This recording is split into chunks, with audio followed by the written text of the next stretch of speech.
So another illegal block is going to be called on the Falcons here. Or a hold, one or the other. Klecker comes off the field and goes, doggone it, I had another big gainer, and that's bye-bye. They're going to mark it down at the 48-yard line. Evidently one of the Falcons engaged with a blocker, and the official thought he used his hands.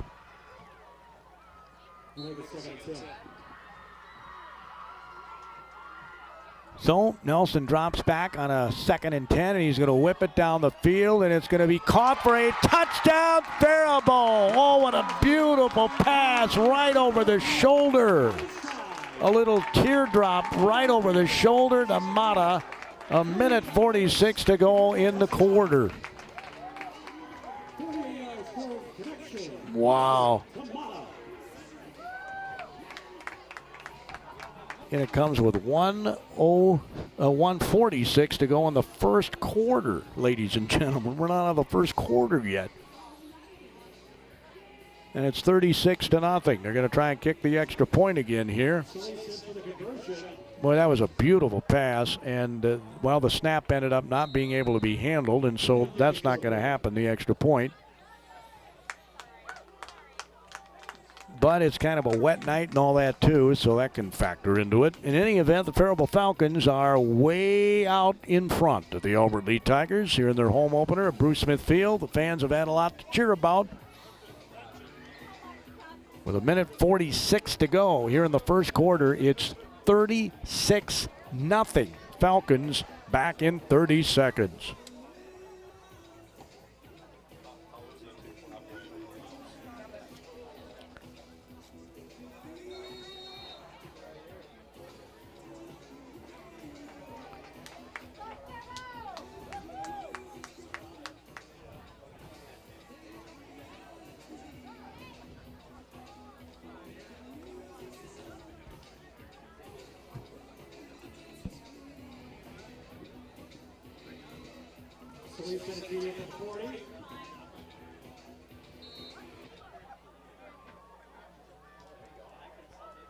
Here's the kick.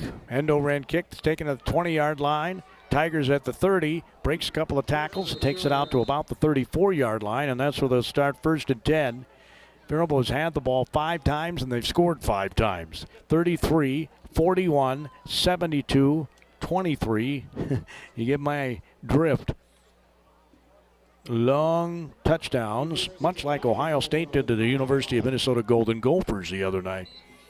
And the Gophers, when I got done broadcasting my high school game in Pine Island between the Goodhue Wildcats and the Panthers, Goodhue winning at 20-14, I got in the vehicle. About 5 minutes to go in the third quarter. The Gophers were ahead. Ended up losing by 14. Oh, my. Nearby says, Mr. Quarterback, nobody touches me. Again, nobody blocked him. He's been in the backfield how much, and they had nobody blocking Mr. Nearby. He went right to the quarterback, and he had no chance to do anything on the play. Loss of about 3 on the play. As Nearby has lived in the backfield of Albert Lee. Clock is approaching a minute to go. Well, they're going to actually let some clock go here as we got, I guess, an extra water break here in the early portion of the season.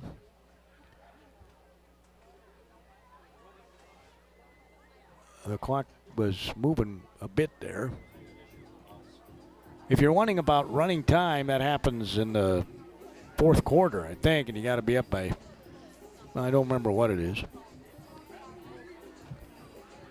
But they're probably going to have that before the end of this one. 36-0 is our score. The Faribault Falcons out in front of the Albert Lee Tigers. It has been really impressive. I thought the Falcons were going to have a good year this year, coming off their mark of a season ago, right? And again, I don't understand why you can't put the schedule on your program. There was none at the game I was at last night either. Double receivers left. I formation behind Jonke. It's going to be 2nd down and 13 as he got drilled for a 3-yard loss.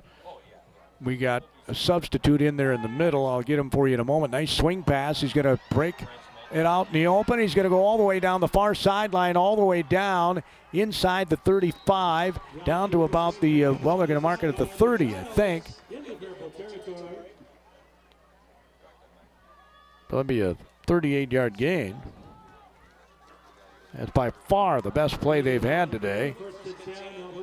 So Albert Lee will have it 1st and 10 at the 30-yard line of the Faribault Falcons after that swing pass. In the middle that time for Faribault was Jal Get. They don't list his, well, yeah, he's a 6'4", 325-pound junior. But he's not in there now. He was in there that last play. As we got a stoppage here. Got some kind of a line problem. Play never got off. And they're going to say that Faribault jumped offside. No, they're going to say Albert Lee jumped offside. At first he had looked like he was going to walk the other way. So Albert Lee has their 2nd false start. Man, oh man, the Falcons have looked very crisp, other than that one long pass that Albert Lee just got. Receiver left, receiver right, I formation. Jonke's going to hand off to the up man in the eye. He's met right there. Already an early season terrific game by Nearby, who makes the solo tackle. To the 34-yard line goes the Albert Lee Tiger.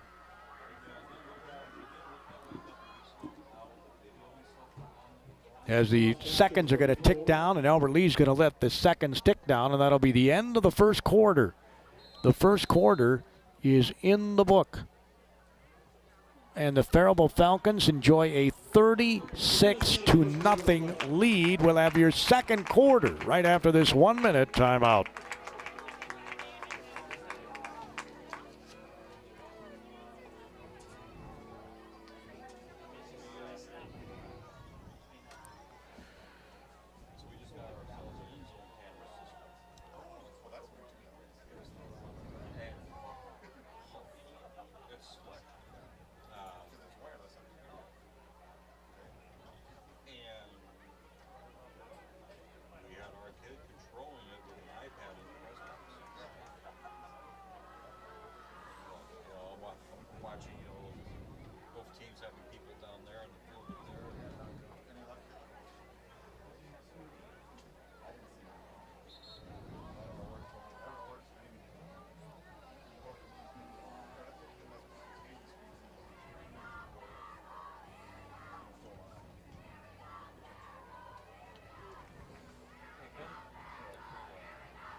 Well, the Albert Lee Tigers have the football to start the second quarter. They have themselves a big-time mountain to climb. They're down 36-0. Faribault Falcons on top. Gordy Kosfeld here at the KDHL Sports microphone. The season opener for both teams, and Faribault looks to be in mid-season form, especially on offense. A swing pass left. He's wide open on this play. He's going to go up the field. We're going to have an illegal block that's going to bring this one back. He started zigging one way and zagging the other, and that means trouble if you're a lineman trying to block downfield. You're going to have a holding call against the Albert Lee Tigers. You don't know where the back's going to go. It's kind of hard when he shifts like that. I'm sure that's why the lineman ended up holding on the play. So another penalty. Albert Lee's had 3 of them. Faribault's had 1. Ball's at the 41-yard line. Just underway in the second quarter. Halftime. We will certainly try to get you some statistics courtesy of Hometown Credit Union. We'll be bringing you our halftime report. Next week, we get the Cardinals of Bethlehem Academy right here at Bruce Smith Field against the Hayfield Vikings, who won the state tournament in basketball and baseball last year. And they got a lot back on those teams. Of course, football's a different sport, but they got athletes. As dropping back is Jonke. He's going to be in trouble, and he gets the football knocked out. And they do mark the little bag as though it's going to be a fumble. And they do recover it. Do the Albert Lee Tigers. Got tipped at the line of scrimmage. Recovering the football that time for Albert Lee was Sam Whittam. He's a senior. So Sam recovers it at the 49-yard line. It'll be a loss of 8 yards.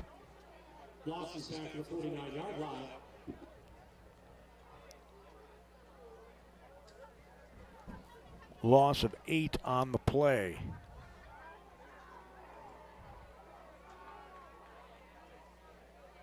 Albert Lee moving right to left at your radio dial here in the second quarter. Faribault leads at 36-0. Dropping back, Jonke is setting up for a screen. There's going to be another flag here.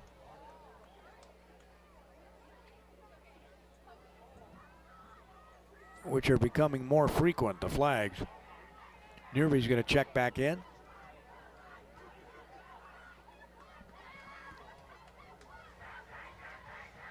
Gets back in the game, the 325-pound junior.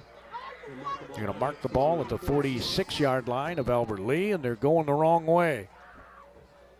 It's going to be third down. They have to get all the way down to the 20-yard line for a first down. The 20-yard line of Faribault, and they're at the 46 of Albert Lee. So what, 34 yards?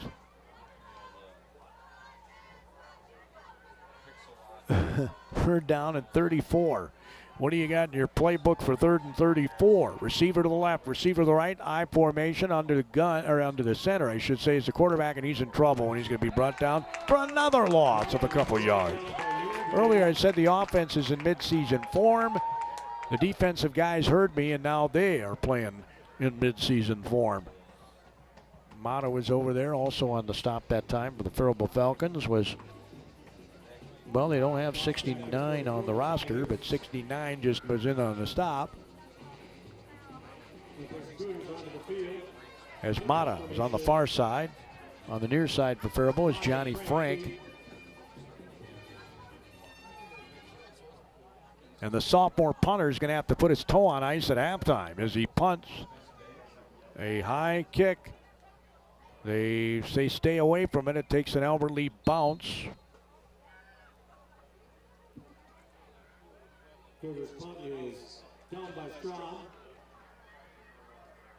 Looks like the ball's going to be placed at the 26-yard line or thereabouts. And that's where the Faribault Falcons will start first and 10. Already up by a 36-0 score.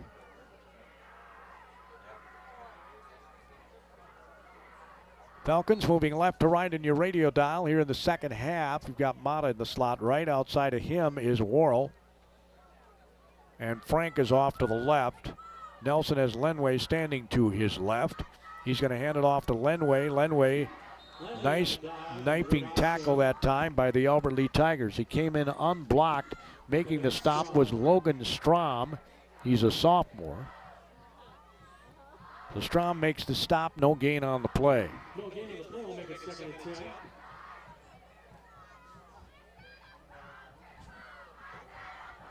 No gain on the play. Double receivers right and left. Nelson in the gun. He's going to flip it to Worrell. Worrell's out in the open. He's got the first down and more as he gets run out of bounds at about the 46-yard line. So a pickup about 20 on the play. And it's another Faribault Falcon first down. Man, oh man. They're executing very well in this game. And I got a sneaking suspicion we're going to see a lot of different guys playing in the second half. You want a chance getting your guys hurt here in the first game. Nelson is going to hand it off up the middle. Lenway bounces it outside. He's at the 50, and he gets tripped up at about the 48. So a pickup of about 6 on the play. On the stop for Albert Lee is Griffin Studier. And yeah, it's at the 48.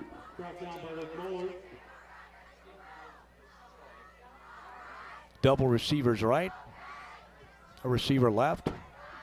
You still want to run your offense, right? That long connection to Mata was a perfect pass a teardrop as he's going to swing it. And he wanted to kick the football after he dropped it. He being Owen Nesberg, right? He might have done a little peekaboo. Might have been a little peekaboo there. So, incomplete pass, and Nelson has not had too many of those. Double receivers right. Nesberg is the wingback right. Frank is the receiver left. Handoff is fake. Nelson keeps it himself. Gets behind the block of Nearby. Comes off the left sideline. He'll be upended about the 40 or 36-yard line. Maybe a 13-yard pickup. Depends on where they put it. Ball's going to be placed at the 36. So it's going to be 1st and 10, Faribault. Up 36-0 with 7:47 to go until our hometown credit union halftime report. Receivers on, well, double receivers right. Klecker at the long 72-yarder. He was out there. As Lenway got the ball, and he picks up maybe 3 yards on the play.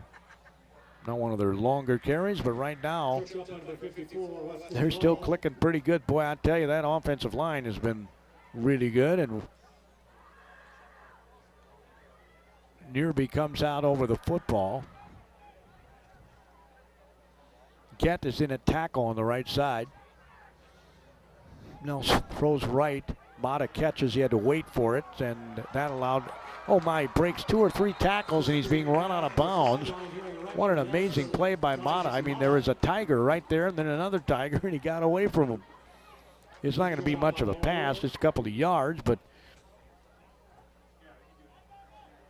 impressive moves there by Mata as he's going to be in the slot right. Outside of him is Worrell. Out to the left is Frank.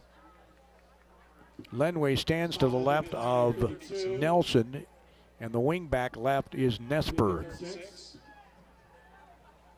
Nelson gets the snap. He's going to just flip it over to Worrell. He's going to have very close to the first down. He tried to stretch it out, but the official's going to mark him where the knee went down. It's going to be just short, I think, of the first down. Just a little flip, the receiver coming around. Yep, he comes up just short of the first down. He's brought down by Cameron Goodruff. So on a 4th and 1, they'll go for it here. The ball's at the 26, or they got to get to the 26, and Albert Lee just jumped offside, and the Falcons are going to get a first down on the penalty. My, oh my. Things have not gone well for the Tigers, and the Falcons, meanwhile, have just been looking very impressive here against Albert Lee. They're up 36-0. Again, I repeat, Mankato West last night beat John Marshall 61-0 in their home opener, and Faribault scored every time they've had the football here. They're in danger of doing that too. Here's a pass off the right, and it's incomplete. Tried to get it over to Frank that time, and it didn't work. Again, not many passes have been off the mark here.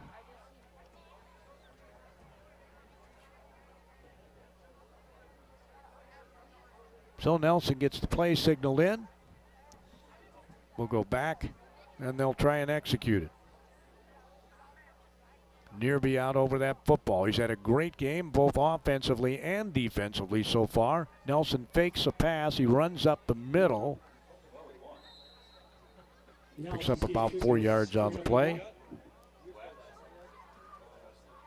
As we're under 5:50 to go in the half.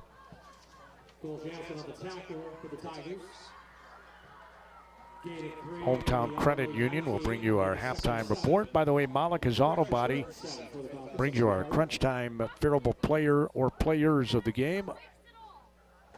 Certainly appreciate that. Fake handoff to Lenway, dropping right. The left-handed quarterback throws down the field, and it's going to be caught for a touchdown. This one goes to Nesberg.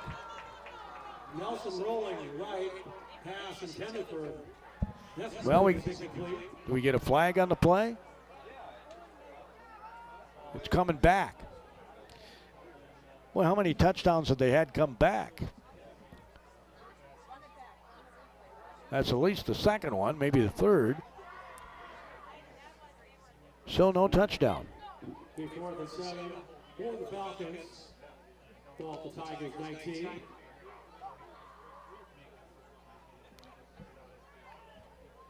Be 4th down and 7. Receivers right, receivers left. Dropping back is Nelson. He's got all day. Throws a seam route. It's going to be incomplete. He tried to get it to Mata, and Mata did not make the catch. Mata has a word with the official. I don't know what he was thinking there, but I don't know if he got tricked. If his feet got tangled with a defensive back, that's just not going to ever be called. I didn't see that, but.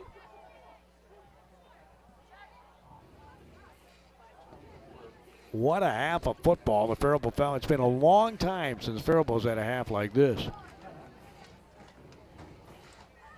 And I had the sense, I really did, that this is the kind of team they could have this year. Now, I realize, no offense to Albert Lee, but this is not, Mankato West or anything. But still, you got to execute, and they've done that. As speaking of executing, Albert Lee, the running back, bumps into the quarterback, and he still ends up gaining about 5 yards on the play. As one of the guys in on the stop for the Faribault Falcons that time was Roman Garcia, 6'2", 241-pound sophomore who does start for the team. I'm guessing not a lot of starters will play in the second half. We got 4 minutes and 54 seconds to go until our Hometown Credit Union halftime report, and we got a 36-0 lead. Now we got another penalty here. It's going to be against Albert Lee.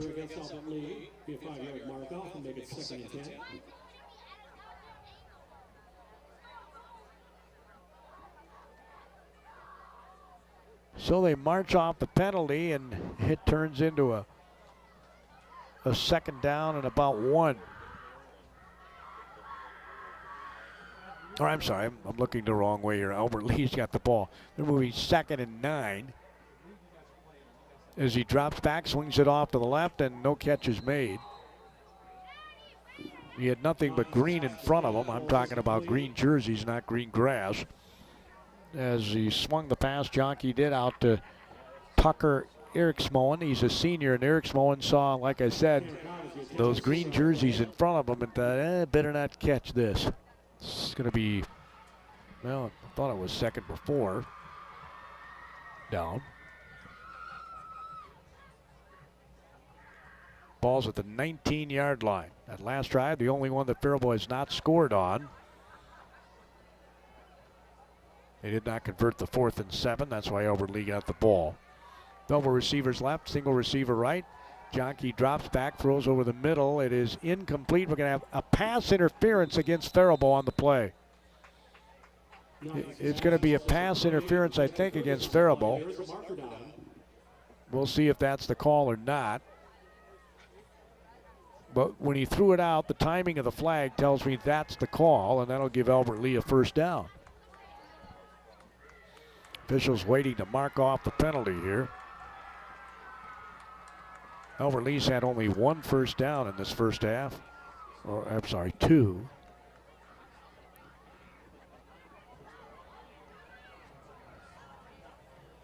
They still have not marked off the penalty here, so the players are waiting for that.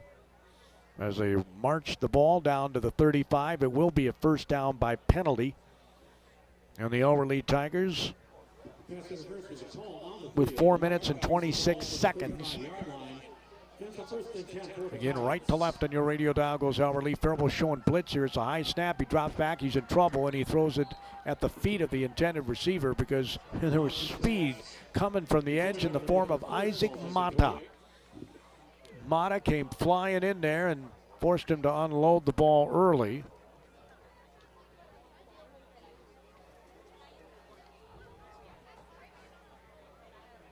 I got to confess, I lost track of my stats here.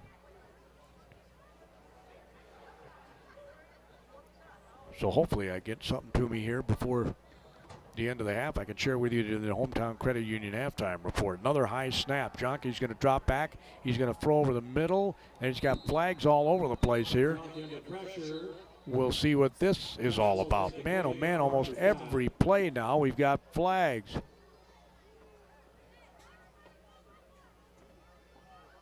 Local dry cleaners are going to get rich with all the flags.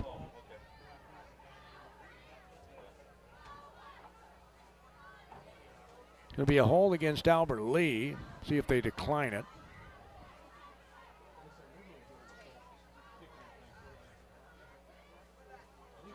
Nope, they're going to take it. March off the 10 yards on the holding penalty. They already have 7 penalties as Albert Lee in this first half.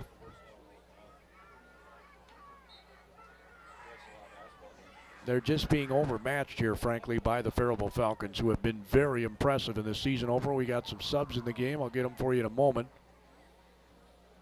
As Jonkey directs traffic out there. A lot of new faces for Faribault. Fake handoff. He drops back. He looks. He throws over the middle. The man's ahead of the defender. He's going to end up picking off the ball. How did he do that? An interception by Faribault. Wow. How did he end up with the ball? It's Ian Ehlers. Remember, Ehlers had one go off his hands earlier.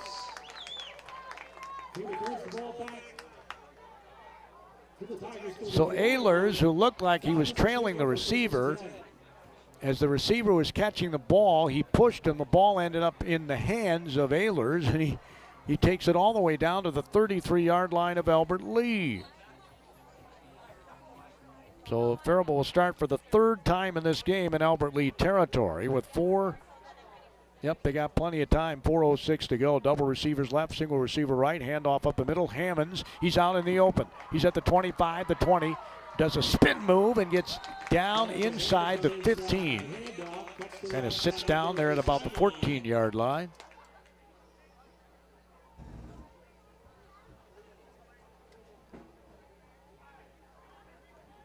So he picks up a 19-yard carry that time, does Hammonds. And a first down for the Faribault Falcons. Trips to the left, single receiver to the right. As Nelson has Hammond standing to his right. He's going to throw it over the corner of the end zone. It was caught for a touchdown.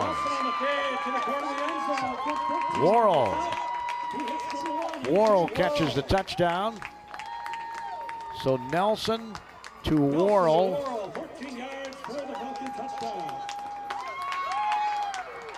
A 14-yard touchdown pass. It comes with 3 minutes and 28 seconds to go in the first half. Let's see here. Nelson to Lenway, Nelson to Klecker, Nelson to Mata, Nelson to Worrell. That's 4 different touchdowns. Different guys. When other schools see the box score here, they're going to go, wow, the Falcons have got multiple weapons. You can't key on anybody.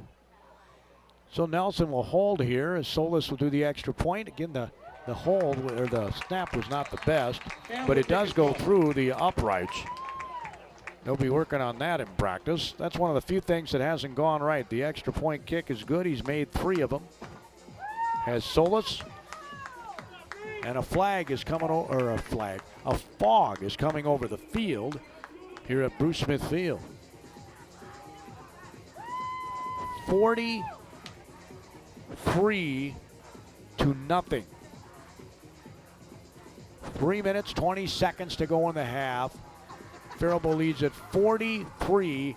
We're going to have our Hometown Credit Union halftime report as Faribault getting ready to do another kickoff here. They've done a few of these.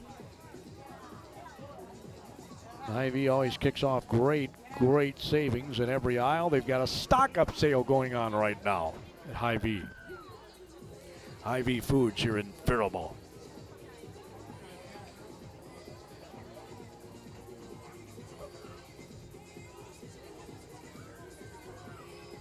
So Solis will kick off here. Left to right on your radio dial. Meanwhile, Mata's shaking hands with Mr. Ehlers. And their night might be over, those starters. What a showing here by the Falcons. End over end kick that's taken on the fly at the 20. He's at the 25. He gets bottled up by some Falcons and then brought down by a couple of Falcons. He's brought down by Bo Schroet. Schroet was down there, and also was, well, there are a couple of other guys there for Faribault too. Cooper Lightnum was there. He's a 6'1", 160-pound sophomore. Sister, a heck of a volleyball player. Had quite a night against Farmington earlier this week. That was fun to call that 5-set thriller. The Faribault Falcons picking up a win. That was exciting.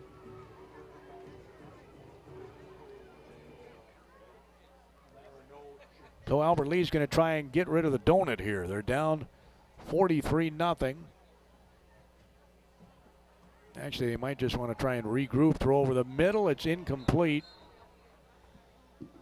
Just could not connect. It's not like he wasn't open. I think that Studier looked like he might have had a step on the defender, but I'll tell you, Jonke can throw the ball. No question about that. He had some zip on that pass. It's incomplete.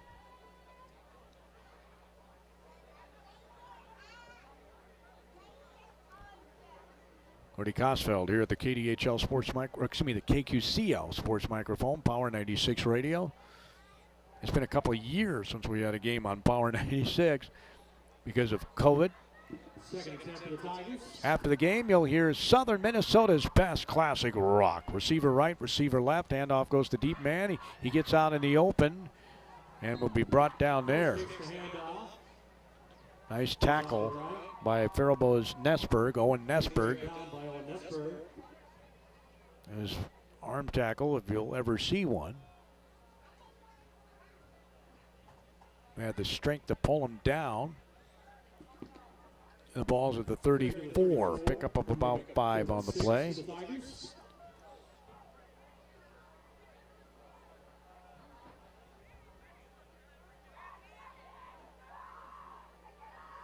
Clock continues to tick. We're going to probably see running time in the second half. Dropping back, Jonke throws off the right. Nobody was there. A couple of Falcons were there. There was one receiver trying a crossing pattern, but he couldn't get to the ball. He was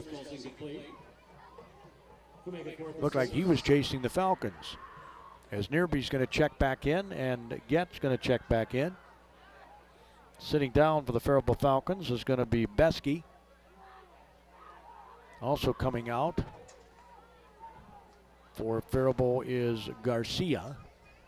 I told you that Dad said they were going to spell some guys, and I'm guessing the starters will be spelled completely in the second half. Here's the kick. The punt is going to go out of bounds. And this is the old spot job by the official. He's running up, he's running up, he's running up, he's still running up. He's going to mark the ball in Albert Lee territory. At the 47-yard line, it appears. So guess what, ladies and gentlemen? They're starting in Albert Lee territory again. That's the 4th time they've started in Albert Lee territory, this time at the 47. Every time they've been in Albert Lee territory, they have scored. 2:25 to go here in the first half. Trips to the right, single receiver left.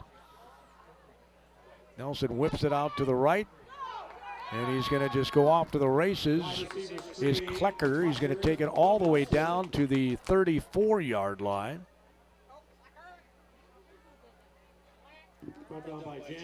About a 14-yard pickup there.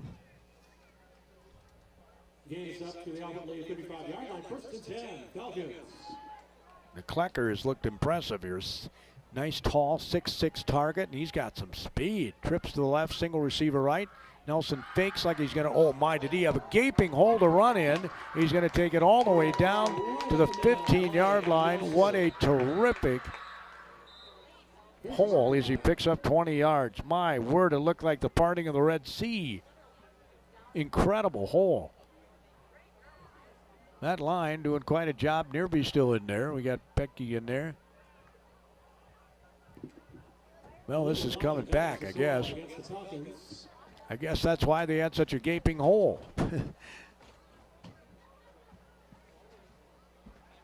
The officials thought, yeah, you can't have a hole that big without a penalty. So they're bringing it back.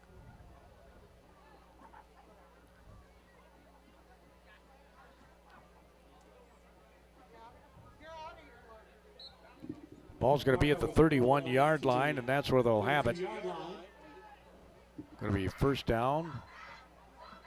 And about 7 as he drops back, throws down the field. He's got his man open. Touchdown, Faribault.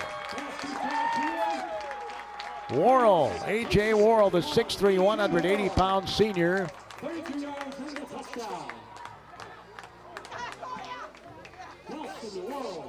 Just stepped back and threw it right down the middle. He really had good separation speed, did Worrell.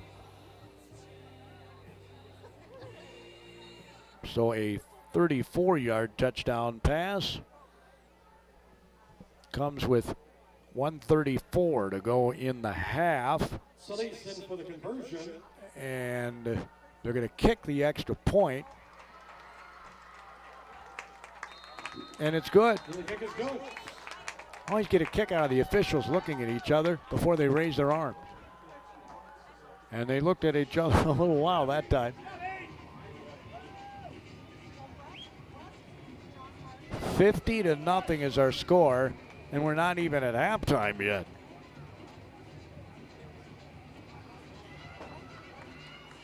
I'm going to have to see if we can find out what the school record is for points in a football game by the Faribault Falcons. I'm not saying that 50 would be it, but. So the Faribault Falcons, as Nelson just threw, I think, his 5th touchdown pass of the first half. I have to count him up here. 1, 2, 3, 4, 5. That's his 6th touchdown pass of this half.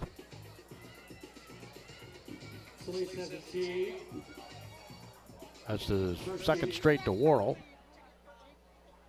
And he's had quite a bit of time. He has a great line, can do that for you. It's going to be kicked over the head of the recipient. He's going to pick it up at the 2. He's at the 5. He's at the 10, and he doesn't get much past the 10.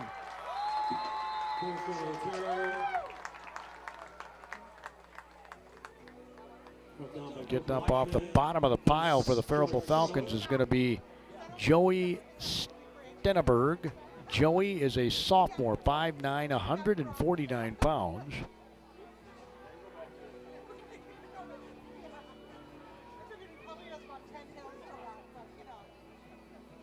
Officials mark down a new football at the 12-yard line. That's where Albert Lee will start. 1st and 10 from their 12.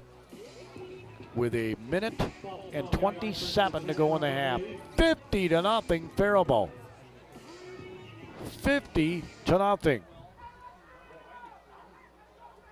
That might be a record for a half score for the Falcons. And we had looked like it might have been a fumble, but maybe not. Handoff up the middle as Albert Lee's just trying to get out of this half and try and regroup.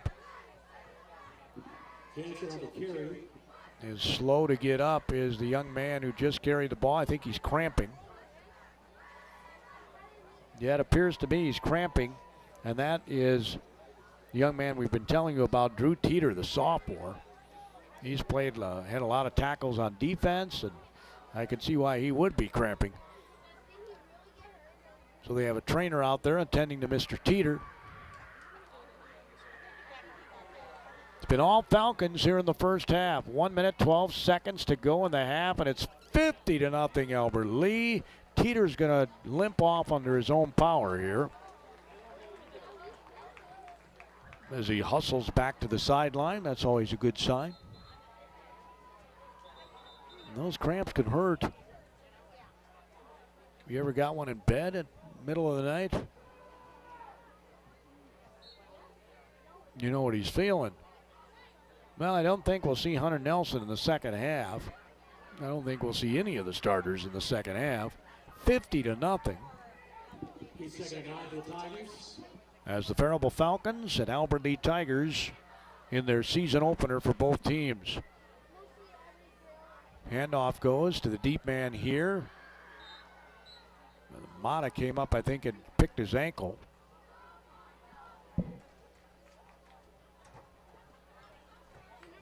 On that play, picked up a pretty good chunk of change, though, Albert Lee has not had a lot of long runs here. So a pickup of about, I'll give him 5. Receiver left. Faribault Falcons, let's see, the Mata's in there. He was starting on defense. Handoff up the middle and nothing doing as he ran right into Mr. Garcia. Roman Garcia, the 6'2", 241-pound sophomore, just ran right into him. Garcia hurled him to the ground. So we get a 4th down and about, he lost yardage on the play, so 4th and about 7. And that'll be the first half. Clock is going to wind down, and the first half will come to an end. What an impressive first half by the Faribault Falcons. Faribault 50, Albert Lee nothing here at halftime. The Hometown Credit Union halftime report comes your way next, right after this 2-minute timeout.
We have a brand new digital scoreboard on the west side of Bruce Smith Field. We are extremely to see it in action tonight, and we're looking forward to the ways it will enhance the experience of our athletics and fans at Falcon football games and track and field events in the years to come. At this time, please direct your attention to the Falcon sidelines. We would like to thank Dave Jackson and his family. Well, I could use some of that garlic's water right now. Wow.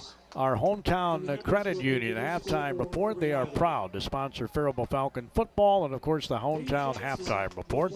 Anyone living, working, attending school, or worshiping in Rice, Steele, Dodge, or Waseca counties can belong to the credit union with locations here in Faribault, in Owatonna, and in Northfield.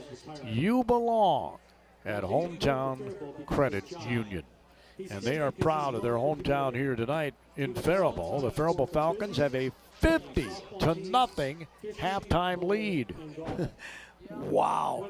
It has been very, very impressive. If you just joined us, they had a nice tribute to Bruce Krinke, who was about 7 years or so on the Faribault Public School Board. I don't remember exactly how many years, but he was on the school board for a period of time.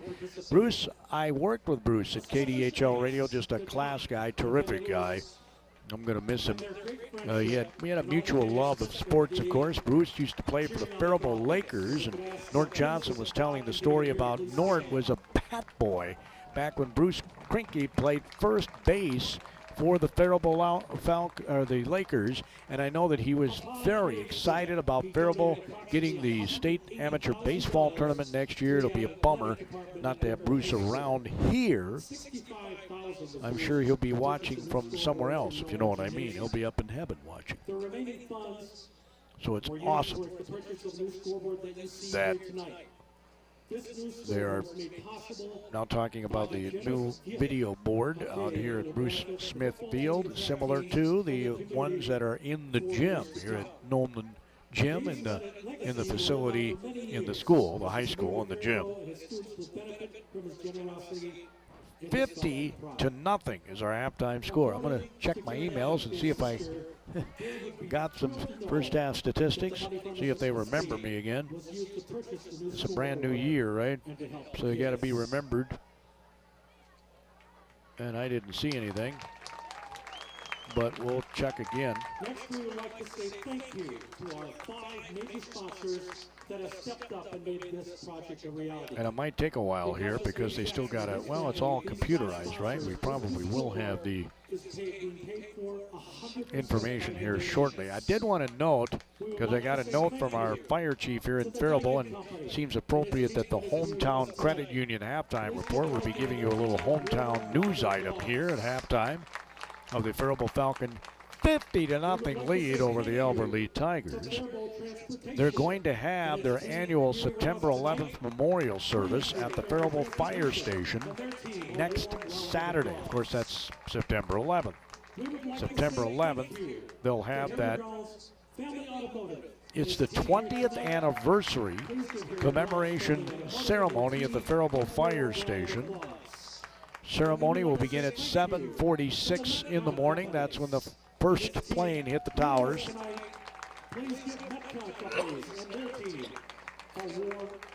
Fire Chief Dustin Dienst will give the welcome. There'll be a flag raising and a lowering. There'll be a bell ceremony. Pastor John Niebuhr will be delivering a eulogy. And then there will be the dismissal. It'll be a very brief, I'm sure, and poignant observance. The 20th anniversary commemoration ceremony. By the way, tomorrow afternoon on our sister station, KDHL 920 on your AM dial, Roy Koenig will have the St. Olaf Ole game. They take on Central College out of Pella, Iowa, up at Manitou Field on the campus of St. Olaf College. And 1 week from tomorrow, I'll be on the University of Minnesota Morris campus as the Carleton Knights open up their season on the road at UM Morris. We'll have that right here on Power 96 Radio. And I think it's a later start. I'm going to double check on that, but I do believe it's either the first game or the second game that is a 2 o'clock kickoff, which isn't normal. In the MIC, they normally have 1 o'clock kickoff. So I do believe that is the case next Saturday. We do have a handful of volleyball matches from Carleton. It'll be on our sister station, KDHL 920 on your AM dial. When you listen to all of these games, by the way, these sports events, if it's on Power 96, you can listen on the Power 96 app. Get that app. Get all kinds of information on there. You got radar when it comes to weather. You got some local news information. You got some national news, some statewide news information. Jerry puts his markets up on the websites as well. And the best way to access those, to go to those apps, the KDHL app, or in this case, listening to Faribault Falcon football, the Power 96 app. Power 96. Faribault Falcons, unlike other teams, did not have to move a game to Thursday or Saturday. I was told that was probably because they were between athletic directors. Remember when they were asking everybody, all the ADs, all the schools, to move a game off of Friday. Off of Friday. I don't see my statistician yet to get his attention. But Worrell is probably in the record books with his, I'm going to count them again. 1, 2, 3,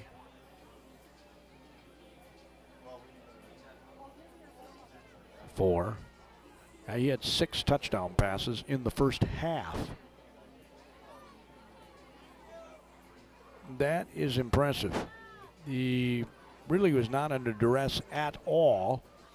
And when your quarterback can just stand back there and look for an open target, it sure makes things a whole lot easier. So believe me, Hunter Nelson may be taking those big boys up front out for steak out to Bashers, which is where our Faribault Coaches Show each and every Saturday comes your way at 10 in the morning. Royal Ross co-hosts with yours truly. G&H Property Management co-sponsors, not only along with Bashers, but also Lonsdale Country Market. If you've never tried the meat sticks over at Lonsdale Country Market, I would highly recommend that you do so. If you're a beef jerky fan or a beef stick fan, make sure you get to Lonsdale Country Market. They are so delicious. It's halftime, ladies and gentlemen. The Falcons are back on the field. Albert Lee is not showing their white uniforms yet. Well, the Falcons have been very impressive here in the season opener. They lead it during our Hometown Credit Union halftime report by a score of 50-0. We'll continue our Hometown Credit halftime report right after this 2-minute timeout.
Yeah, Doc Ritchie did my LASIK eye surgery back in 2000 and I've had a couple of cataract.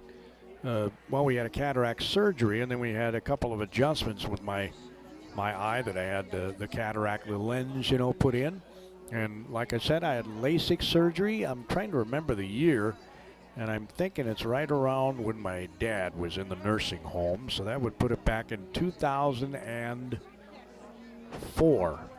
Yep, because that's about the time my garage was being completed as well. My garage, 2004. It was one of the best decisions I ever made. No more contacts, no more glasses, no more fogging over your lenses, none of that stuff. It is so awesome. And I just had an appointment not too long ago.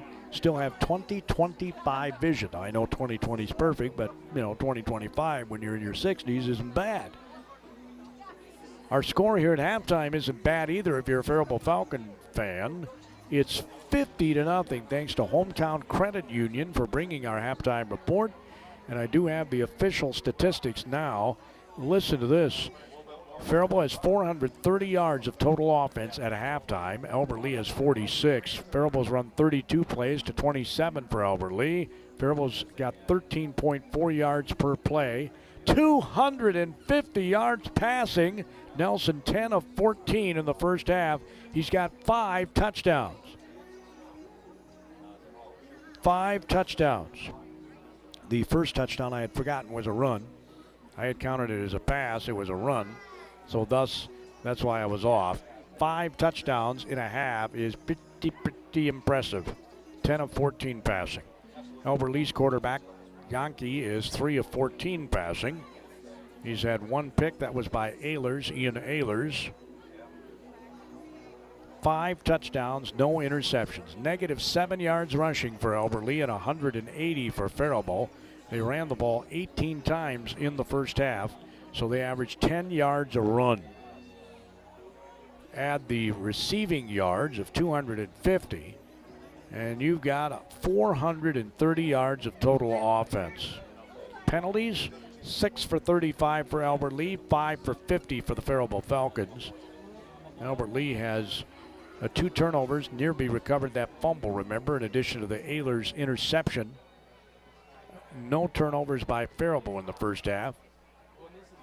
Punts, 5, averaging 26 yards a kick for Albert Lee. Faribault has not punted in this game.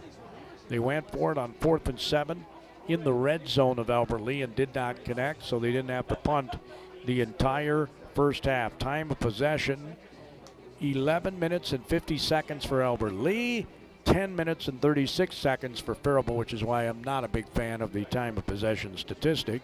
First downs, 2 for Albert Lee and 16 for the Faribault Falcons. Third down conversions, Albert Lee's 1 for 10, Faribault's 1 for 3. Fourth down conversions, Faribault's 1 for 1 for 2, and 0 for 0 is Albert Lee. Well, that gets you updated on some of that. Now I'm going to take a look at the defensive statistics for Faribault. Tim Nearby leads with 5 tackles, all solo. He has 2 sacks. George Soto has a couple of tackles. A.J. Worrell's got a couple of tackles. Roman Garcia has a couple of tackles. 1.5 for Mata, Schrott, and Nesberg for the Faribault Falcons. 430 total yards for Faribault, and again 46 for Albert Lee as the sprinklers have come on here at Bruce Smith Field. The sprinklers are on, and guess what? It's been raining all day.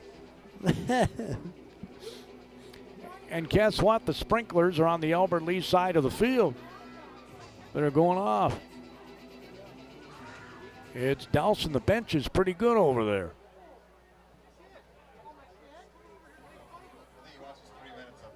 Well, hopefully they figure out where to turn off the sprinklers, or they're going to be playing on one half of the football field, the near side. Halftime, our score is 50-0.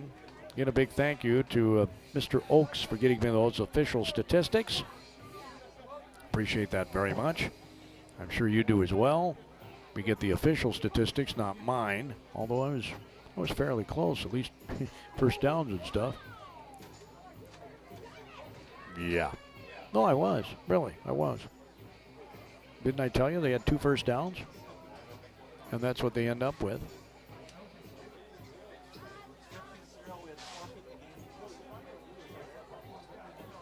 Oh, okay. I typed the wrong thing in here. I typed the wrong thing in here, and now it's not working for me. Don't you love it when things don't work for you? Well, it's halftime. 50-0 is our score. That's going to conclude our hometown credit union halftime report. We gave you some hometown news there with Dustin Deanston, the September 11th 20th anniversary commemorative service that's going to happen next Saturday, right? Seemed appropriate to me to bring you the hometown news during the Hometown Credit Union halftime report.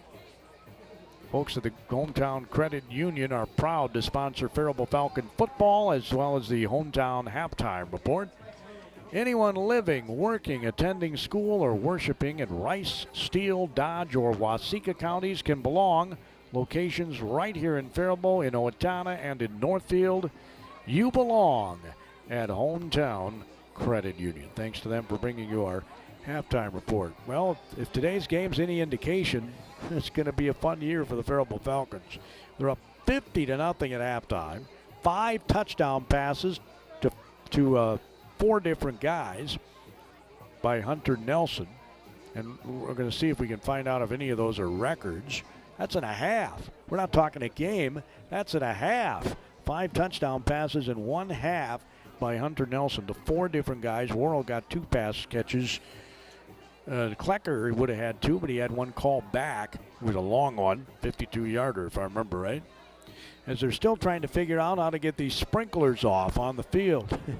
They're all along the far side. Well, that's what keeps this beautiful during a drought year, right? It was pretty dry this summer. I don't know about you. I didn't mow my yard as much, so it stayed green a little longer. I didn't want the crunchy stuff in my yard. And I'm not, I used to sprinkle my yard, but it's been many years since I've done that. I just kind of let the good Lord take it over. Get a few more weeds maybe that way, but hey, my water bill doesn't go way up. Meanwhile, the water bill's going up here at Bruce Smith Field. The sprinklers are still going strong. Man, they're shooting out some water too. All along the far side, the other side of the field.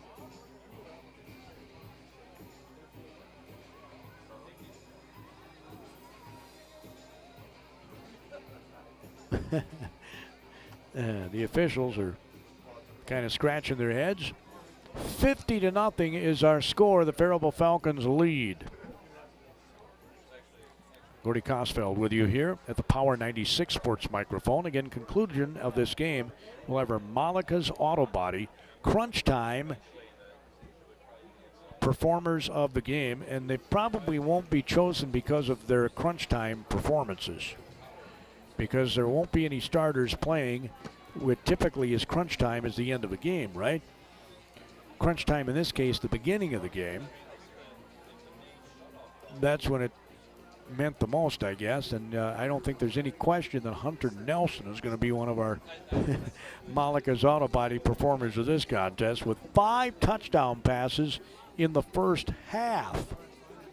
In the first half, he threw 5 touchdown passes. I am not exaggerating. 5 of them in the first half. I already forgot his total yardage, so I got to look that up again here.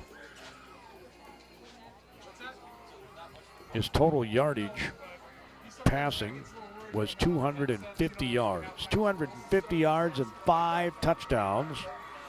Faribault Falcons scored on a Lenway 33-yard touchdown run with 10:01 to go in the first quarter. Hunter Nelson completed a pass to Lenway for 42 yards with 6:20 to go in the first quarter. Nelson completed a pass to Jordan Klecker for 72 yards for a touchdown with 6:50 to go in the quarter. Elijah Hammonds ran for 23 yards for a touchdown. 4:03 to go in the first quarter. With 1:46 to go, the cheer you hear is for the sprinklers going off. Nelson completed a pass to Isaac Mata for 48 yards and a touchdown. So all that came in the first quarter. In the second quarter, 3:28 to go, Nelson completed a pass to A.J. Worrell for 14 yards. And then with 1:34 to go in the half, he connected with Worrell again for 31 yards. 5 touchdown passes, 250 yards passing in the first half by Hunter Nelson. 4 different guys catch touchdown. If that's not a record, I'll be impressed with whoever has it, because that impresses me. I don't know about you. 5 touchdowns in the first half. So Solis is teeing it up. Albert Lee's just now running out of the field. Of course, they're running across all that wet grass as the sprinklers did get turned off. Coming on at, 8:40 at night, whatever it is. It's going to be a short kick. It's going to bounce, bounce, bounce. It's not going to go out of bounds, and he's going to run out of bounds. He's going to be ushered out of bounds by the kicker, Mr. Solis. Or no, I'm sorry. It wasn't Mr. Solis who ushered him out of bounds. It was Cooper Lightman. So Albert Lee gets the ball to start the second half down by a 50-0 score. And I'm sure you just kind of come out here and say, let's, we're not going to come back and win this game by any stretch of the imagination. So let's come out here and see if we can't score a couple of touchdowns this half. That would be my goal if I was an Albert Lee coach. They do have their starters in, down 50-0, and they are light in numbers. Handoff goes to deep, man in the eye, breaks one tackle, bounces it outside. He'll get tripped up. Nice open field tackle. Coming up to make the tackle is J.T. Housen. He's a 5'8", 135-pound sophomore. So Housen makes the stop after about a 3-yard gain.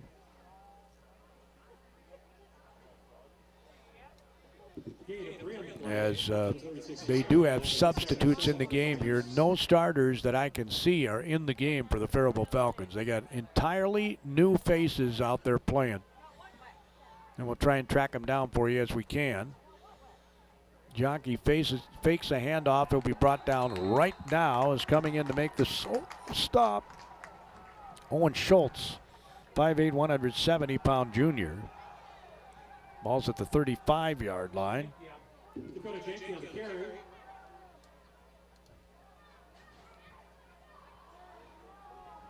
So from the 35-yard line, I know Rich Oliphant used to keep the best school records, and I'm sure Ned does the same. He's a pretty organized guy.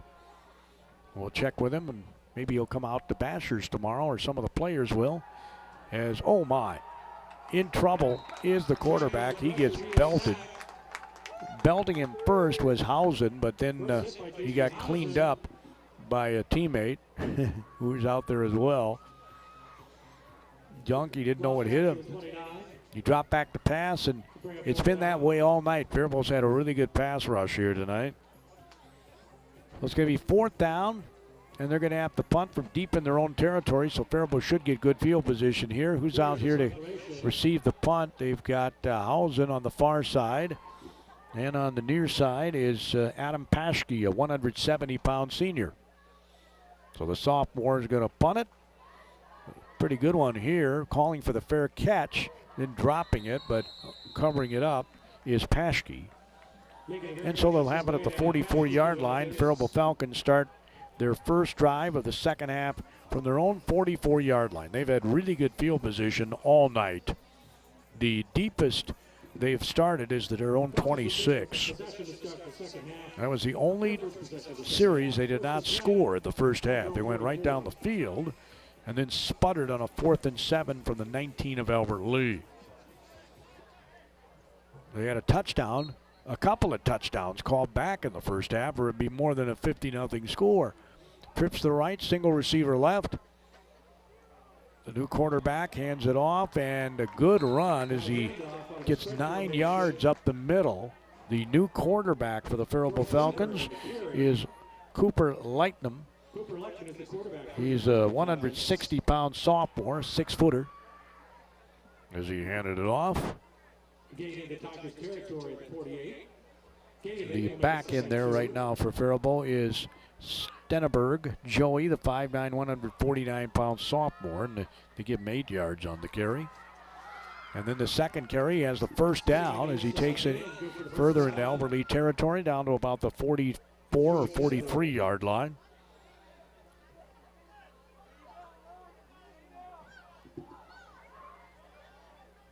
So I don't know that we'll see a ton of passing this half, right? You're up 50-0, and people might perceive it the wrong way, that you're trying to run up the score. You know, you may give him a couple of passes just so he gets comfortable doing that, right? There's a handoff up the middle. That's pretty much what we'll be seeing a lot of this half. As carrying the football that time for the Falcons was George Soto, the 5'8", 190-pound junior, who starts on defense. Take it down to the 41-yard line. It'll be 2nd down and 8.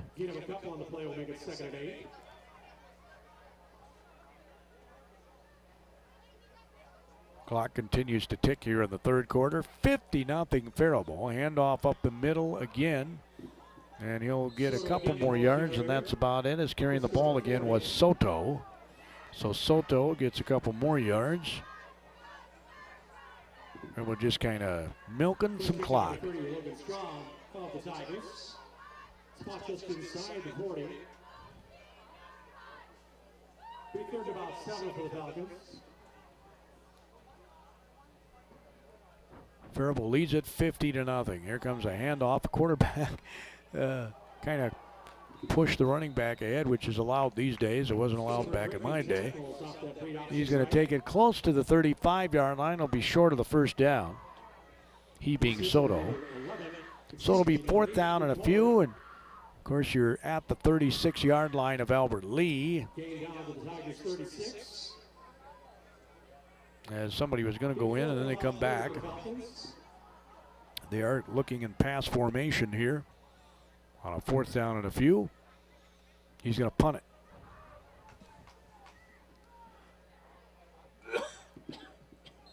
So the punt is going to be down at about the 11 or 12, somewhere down there. It's down by Paschke. So the Faribault Falcons have been in control of this one, well, really since the outset. They scored on their first series. They scored on their second series, on their third series, on their fourth series, on their fifth series in the first half. And they're up 50-0 with 7:11 to go in the third quarter. You remember the 7-Eleven convenience stores, don't you? I was going to school up at Brown in Minneapolis. Used to go there quite often. I had one not too far from where I was living. As we got the first play for Albert Lee here on this drive, and it's again stuffed, patting him in the chest. Jonke is the young man, Paschke, who made the stop. Loss of a yard on the play.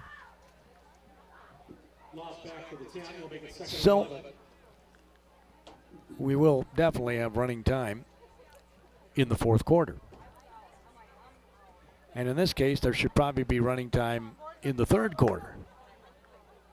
Receiver right, receiver left. Yankees going to hand it off up the middle again.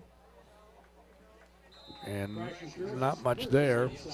The second unit doing a great job for Faribault as well.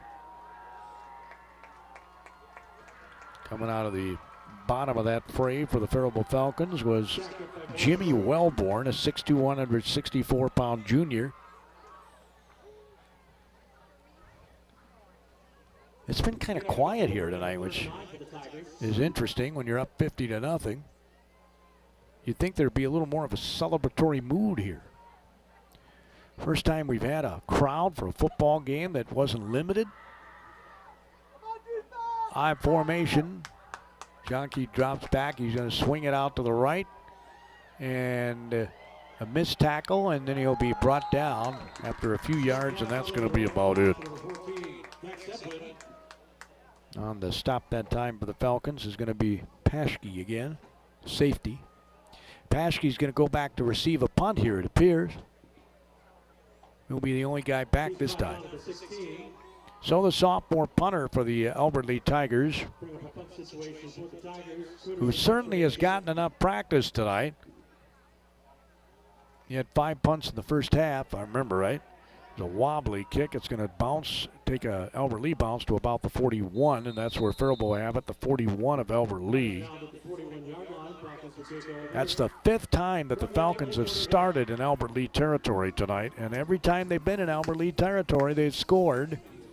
Well, it won't be the first string scoring if they score this time.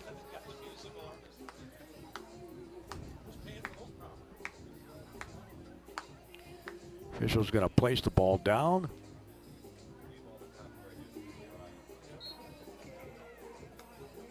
The center right now for the Faribault Falcons is Owen Schultz. He's a 5'8", 170-pound junior.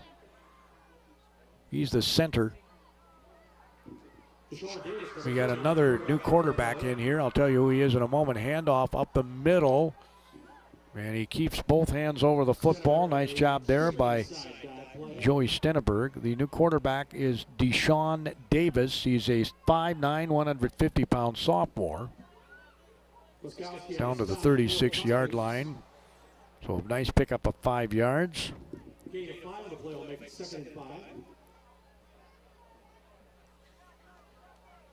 Receiver right, couple receivers to the left. That just spreads out that defense. He takes the snap.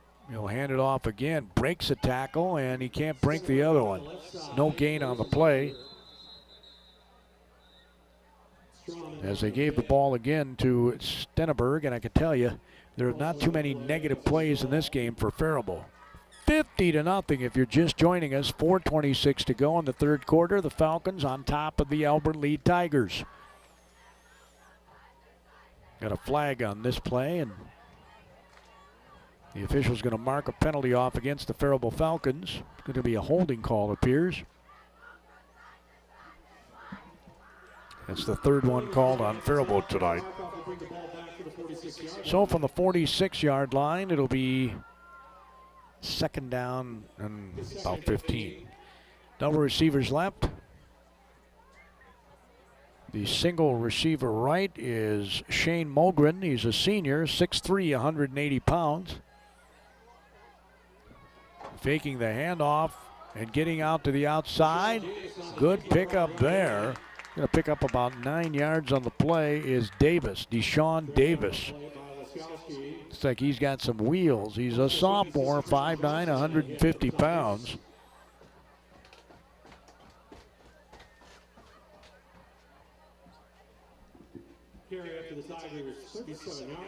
Been a long time since Faribault scored 50 points. I'm trying to remember what the score was against Austin last year. They scored quite a few against the Austin Packers last year in Austin. And I remember they wouldn't let me in the press box because of COVID. As he runs almost, oh my. That time he got popped pretty good out of bounds, but he delivered a blow too. Davis, he's listed at 150 pounds. He didn't back down at all. Ball's at the 32-yard line. Like I said, tomorrow we've got hopefully some Cardinals. Bethlehem Academy opened up their season with a win over a state-ranked team last night, 8-0, Lester Prairie, in Lester Prairie. Next week we'll have them here at Bruce Smith Field here on KDHL. I'll have the Falcon game on Power 96. They're on the road. And the flags are flying again against Faribault. Late procedure call on the field against Faribault. With 5-yard mark off against the Falcons, make it 4th and 6. So things are getting just a little bit, sloppy because, well, nobody's concentrating and you don't have starters in there if you're Faribault.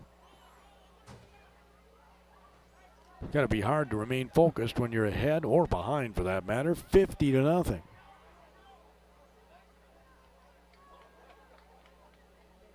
Again, the second string also getting the play signaled in from the sideline, signed in. Fake handoff. I don't know if that was a broken, if he was supposed to take it or not, but the quarterback's going to be very close to a first down. If it was a broken play, he made something out of nothing. Did Deshaun Davis. He looks impressive.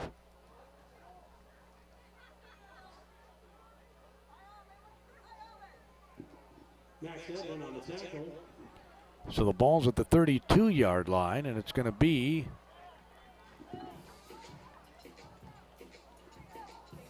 well, he came up just short. I guess just short of the stick. Boy, he looked awful close to it, and they're not going to measure, and when it's 50-0, you don't. Thank heavens. So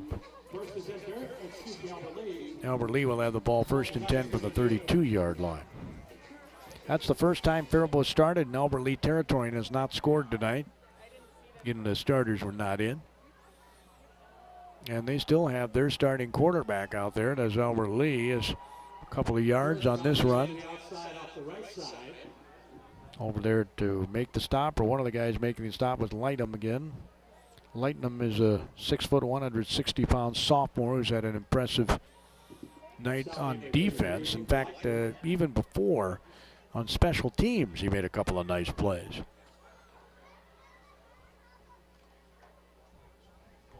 Checking out here is J.T. Housen, the 5'8", 135-pound sophomore. Looks like he's going to have a promising future. Jonkey hands it off up the middle, fakes a pass, and they're going to get the first down, it appears. The handoff went to a young man who had such a good night on defense. Making the stop for Faribault is going to be Yetzer. Isaac Yetzer, the 5'8", 144-pound sophomore. Carrying the ball that time for Albert Lee was Drew Teeter, the guy who had cramps in the first half. And he does pick up the first down. Out to the 42. They had 2 first downs the whole first half, did Albert Lee. Receiver left, receiver right, I formation, handoff up the middle, a nice quick hitter, and I think he's got another first down. Well, he looked like he was shot out of a cannon.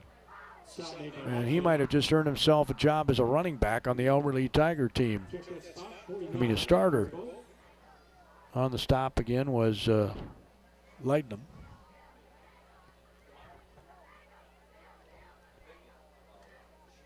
Whose sister had I'm assuming it's his sister, had a great week earlier this week, a great night earlier this week against Farmington in their 5-set thrilling win. The quarterback handed it off. He got tackled as he was handing it off as Schultz met him, but he handed it off before that happened. It's another first down for Albert Lee. It's by far their best drive. Of course, there are reserves in for Faribault. We have 1:18 and counting to go in the third quarter. Ball's at the 43-yard line of the Falcons. Receivers to either side. I formation behind Jonke. Takes the snap. He handed it off, or did he keep it? He kept it, and he wishes he handed it off. A host of Falcons, they weren't able to bring him down. They now bring him down. The first guy in on the play that time for Faribault was Ben Stessel, a 5'11", 164-pound sophomore. He gets pats on his helmet as they head back. Again, they don't huddle on defense either. Ball's at the 46.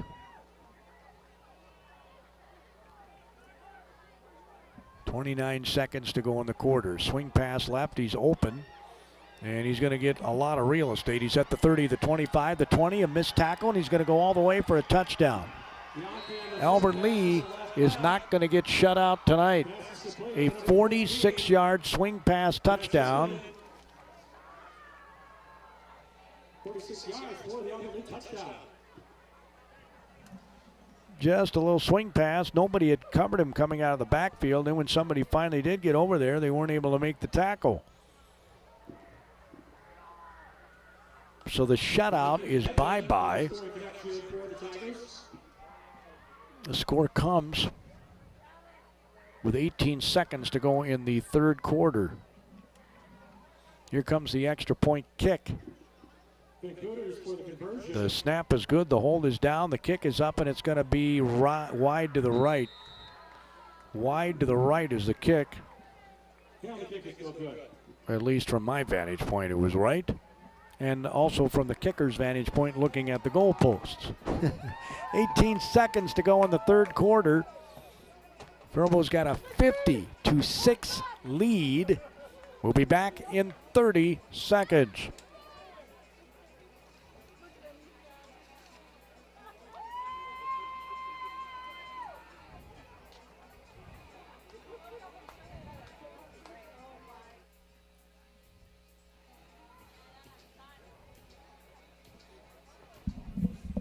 Is it my imagination, or is it like a mausoleum in here? Is it like a mausoleum in this place, or what? You're kicking something.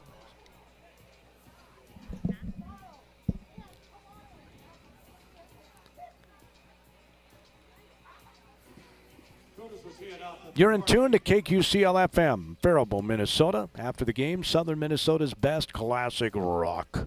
Lordy Kosfeld here at the Power 96 Sports microphone. Carleton Night Football is back next week. We'll be at the University of Minnesota Morris. Tomorrow, of course, the St. Olaf-Oldies kick off their season against Central College of Pella, very good school. That's at Manitou Field tomorrow. Roy Koenig on the call. As Isaac Mata might take this to the, no, he gets tripped up, but just brought it over the 40-yard line. Well, I predicted a couple of years ago he'd probably take one to the house. He's still got a bit of a season left here. Isaac, the senior, a 5'7", 160-pounder. Ball's at the 43-yard line. That's where Faribault will start. 1st and 10.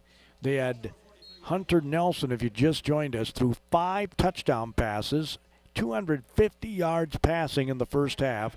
The 5 touchdowns were to 4 different receivers. Receivers left and right, handoff up the middle. Is carrying the ball again was Stenneberg. Oops, gotta write down the carry here. They pick about 3 yards. And that'll be the end of the third quarter. We'll have running time when the fourth quarter starts. That's the rule. The score is 50-6 in favor of Faribault. Your fourth quarter comes your way right after this 30-second timeout.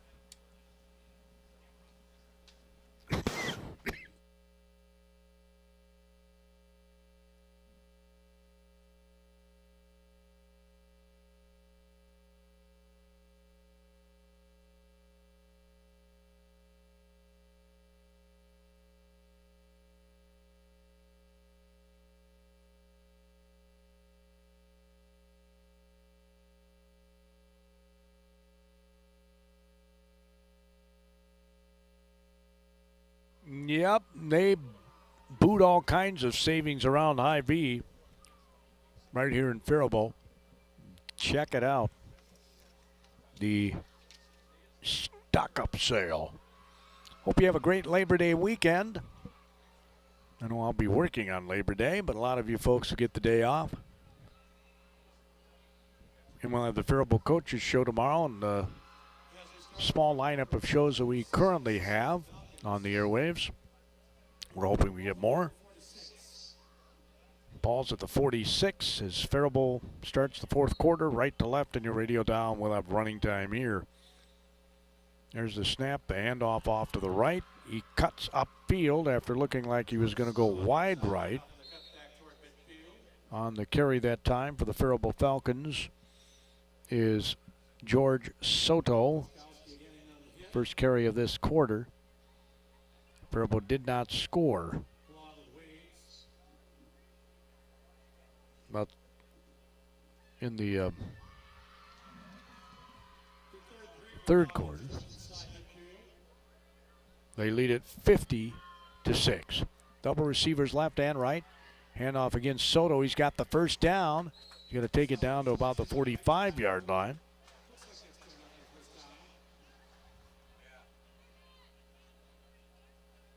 So another first down for the Falcons. We had 16 of those in the first half.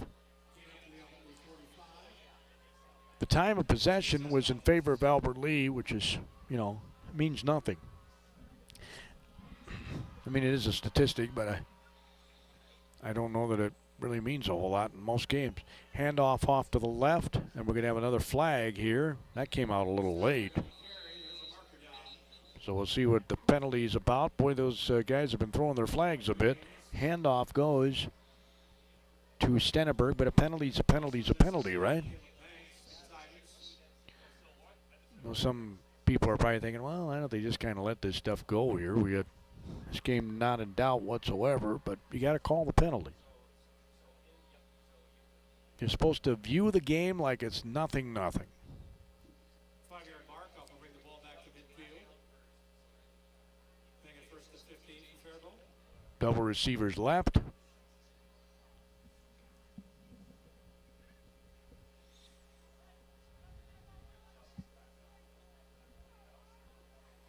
Quarterback here is Lynham.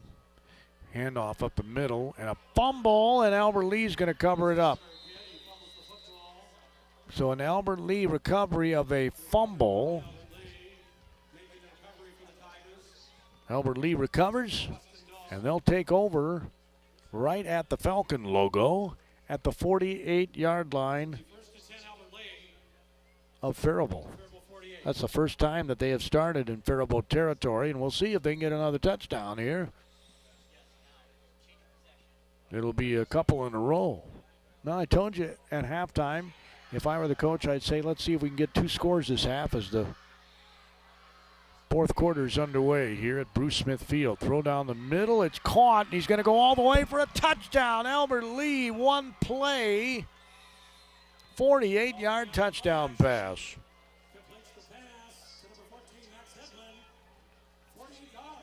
Boy, that was impressive. He threw it to Caleb Talamantes.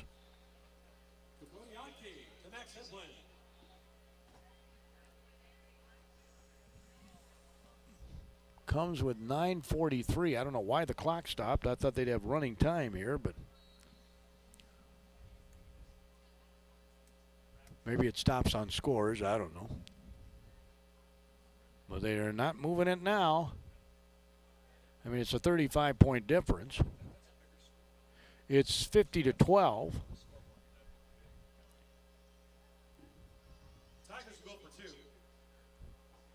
And a handoff on the 2, and did he dive in? I didn't think he got in. I don't see any signal that he got in, and I don't think he did. He comes up short on the 2-point conversion.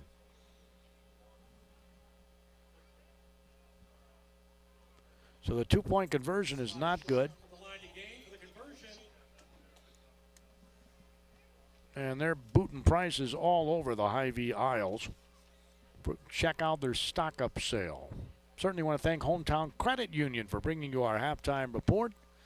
Sign up for your Hometown Credit Union. Yep, you can become a member. So Albert Lee will tee it up and will boot the ball as Mata is running back in to return the kick. Lenway is also going to return the kick.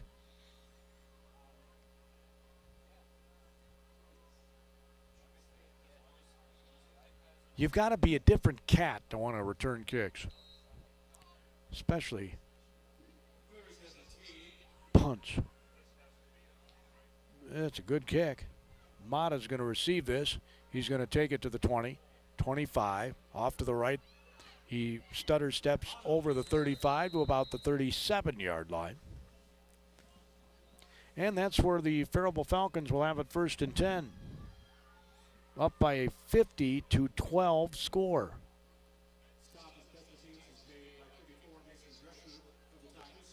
50-12 is our score.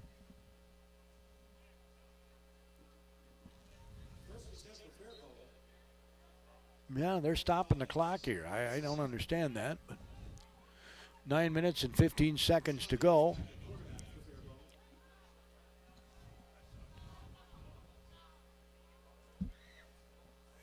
Deshaun Davis is back in at quarterback as he's going to hand off up the middle. And they get to about the 40-yard line, stacked up there by a bunch of Albert Lee Tigers. They try and strip him of the ball, but he was already on the ground as Soto carried the ball.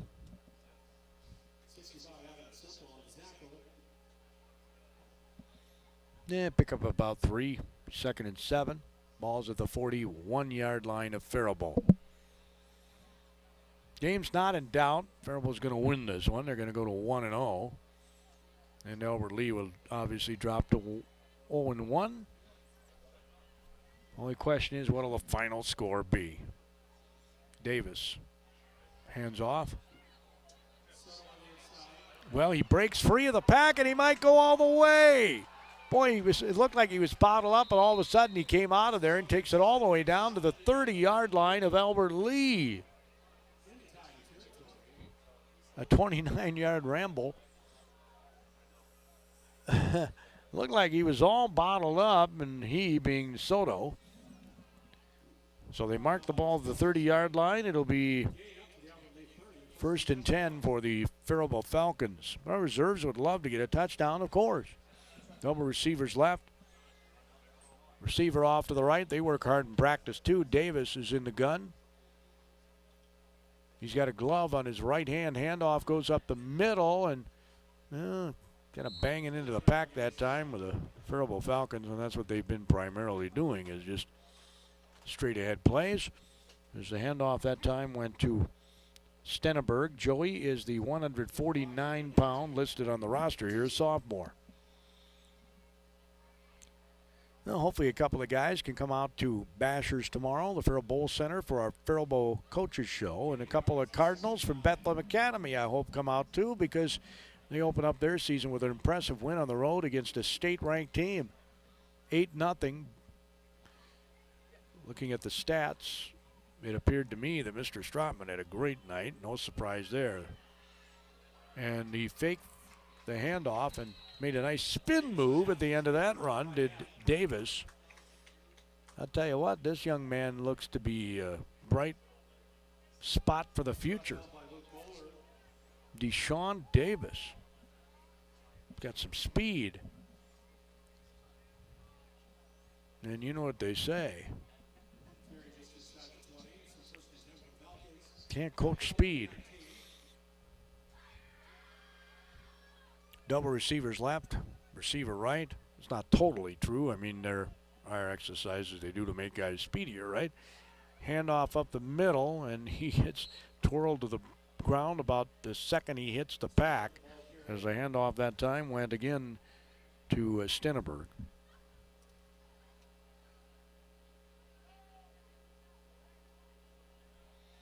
So it's going to be second down. And about 11, 10, somewhere in there.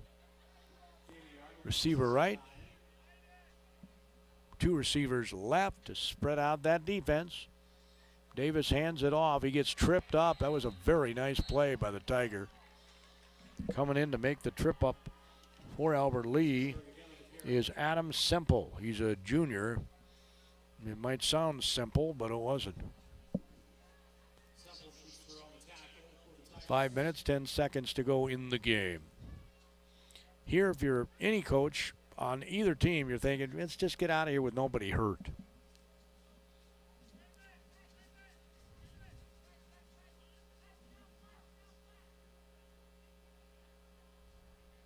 So, Davis in the gun. Has it snapped over his head. He recovers. Bounces out to the left and goes out of bounds. Well, I guess maybe he didn't make it quite out of bounds.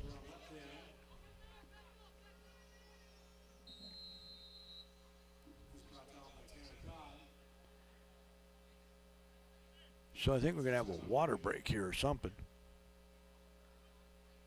Well, it appears like we're going to have an extra break. 4 minutes and 33 seconds to go here in the fourth quarter. It is 50-12. Faribault will be back in 30 seconds. Oh, he got hurt. I couldn't see him. Couldn't see him.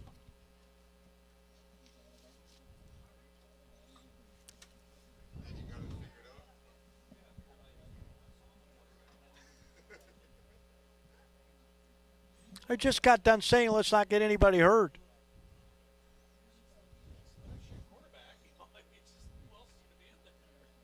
The broadcaster jinx.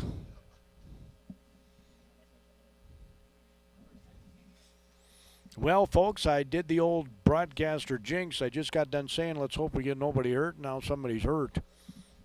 And I think it is I can't see. I'm blocked out by all the Falcons here. They're all on their knees looking, and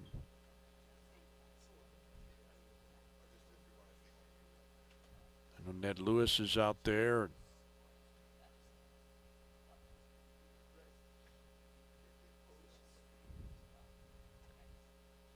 Albert Lee coach is out there. I can't tell. I'm blocked out by the Falcons on the near sideline, and it looks like it is a Falcon that they're working on. Got hurt on the play. That's always a bummer.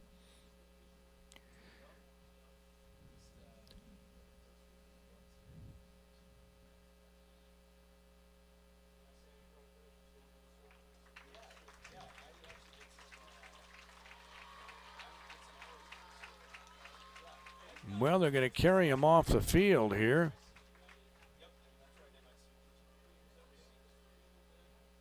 And what a bummer. It's Deshaun Davis. Looks like that's hurt.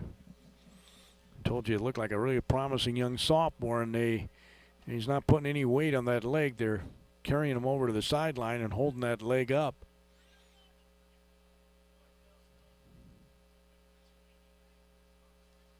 So, remember him in your thoughts and prayers tonight. He looks like he's in some pain, too.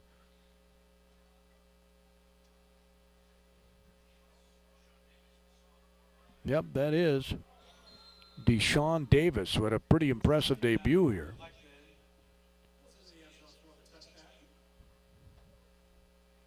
And as I was looking at Davis, the Falcons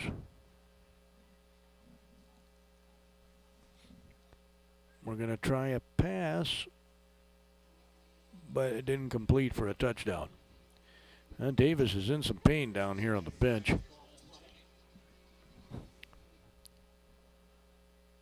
4:03 to go.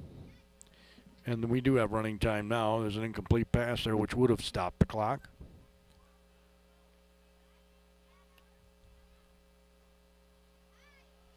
As we got another scrum.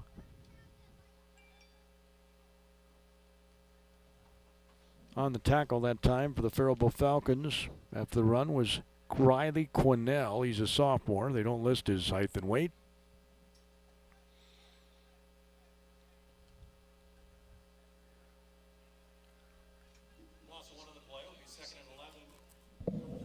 Well, it appears to me they're going to be bringing in the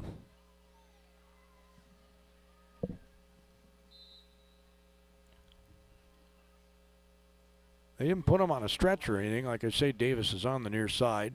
Trainer's looking at him.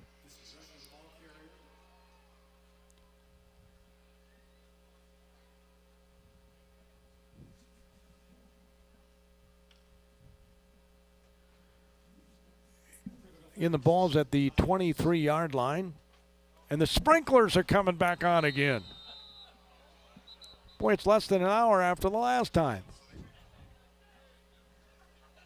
The sprinklers are coming on again. Oh, my word. Well, those babies are obviously on a timer, and they forgot to shut the timer off.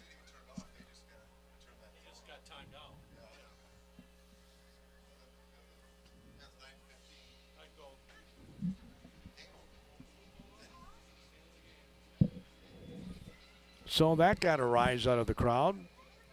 I was just remarking to someone here that it's been very quiet tonight, and this incredible performance by the Faribault Falcons. You'd think this place would be going crazy. They've scored 50 points. They did it in one half. They're up 50-12, and we got another delay because of the sprinklers.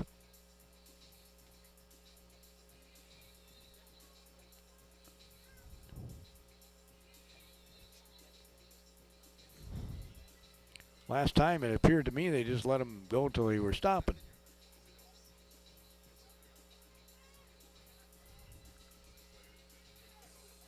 Well, that's how you keep pretty green grass in a drought, right, is to have the sprinklers.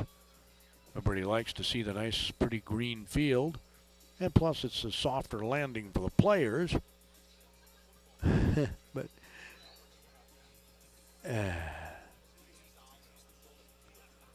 I'm sure that a lot of people like me that would like to get home.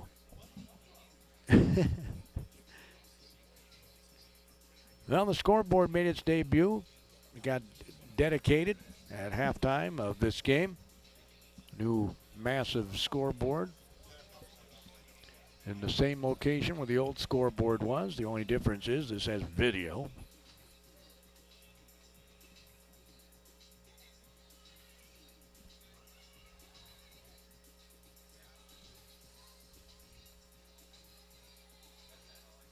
Well, I'll bet this stops the sprinklers. I'm going to take a picture of it. The sprinklers. The sprinkler game. There was the fog game in the NFL. We got the sprinkler game.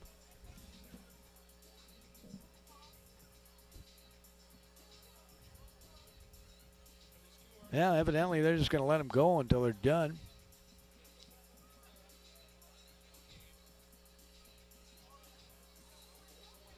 They put out quite a stream. There are several of them.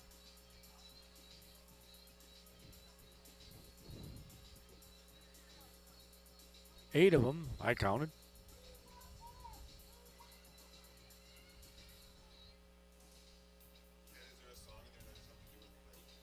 Yeah, raindrops keep falling on my head or something. Raindrops keep falling on my head.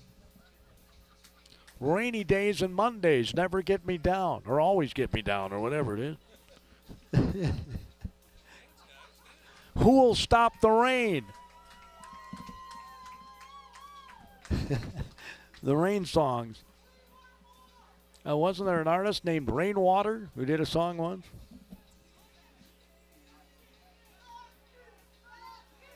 Well, I'd take a break here, but my luck, they'd start playing again right away. Not that we'd really miss anything. 50-12 is the score of Faribault, and there's only a couple minutes left in the game. I mean, this game is over for all intents and purposes. Maybe they ought to just call the game. There goes the sprinklers off. 2 minutes and 48 seconds to go. It's running time, and the sprinklers came on. So everybody darts back onto the field here to try and get this thing over. Albert Lee's on offense, moving left to right on your radio dial. Their starting quarterback is still playing, believe it or not.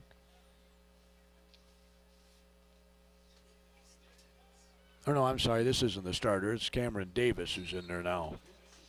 Jonke is out. Davis is in, so I misspoke.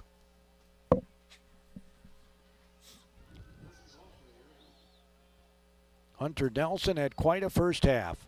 5 touchdown passes, 250 yards.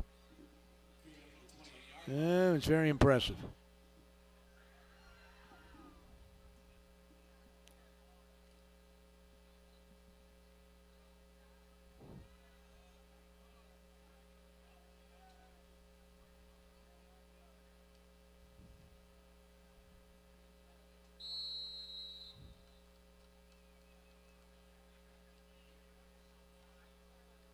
Well, Ned's asked for the big boys to come over, and I think they're going to carry Mr. Davis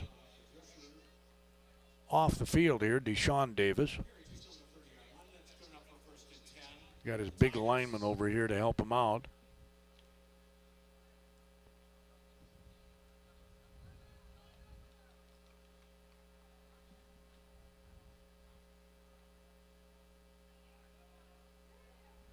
.127 to go. Little guy scooting to the 40, the 45, and he'll be brought down. Nice open field tackle there. Making the tackle for the Faribault Falcons was J.T. Hausen. That was a nice open field tackle. Of course, J.T.'s a heck of a wrestler for the Falcons. And no surprise he'd be able to tackle like that. The Falcons ought to have a really good, they were young last year and ended up being, what, ranked 7th in the state or something like that? And they're going to have a lot back from that team. Quarterback carries it himself. Cameron Davis, the junior. Takes it to the 48.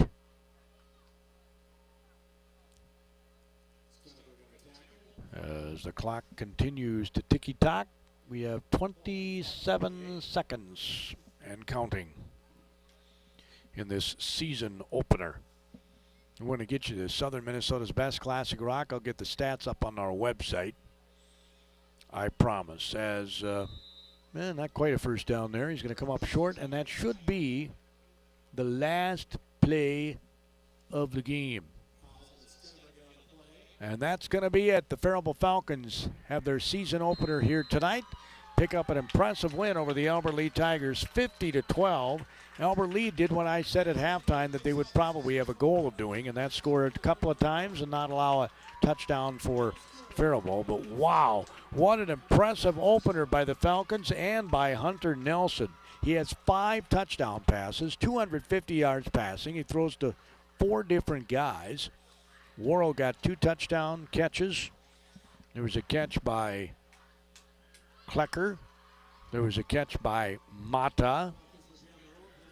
And there was a catch by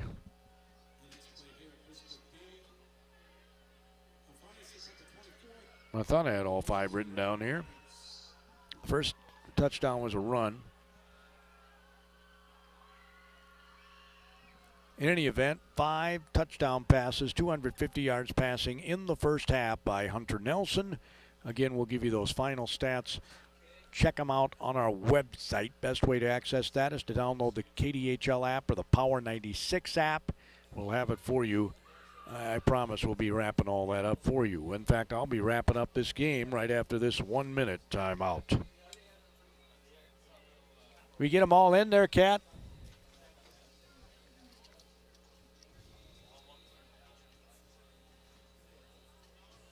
All right. Let's see, our crunch time player of the game is me.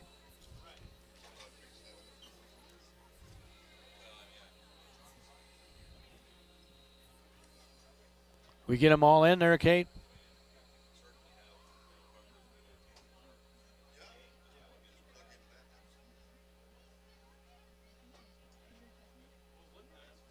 Did we get them all in?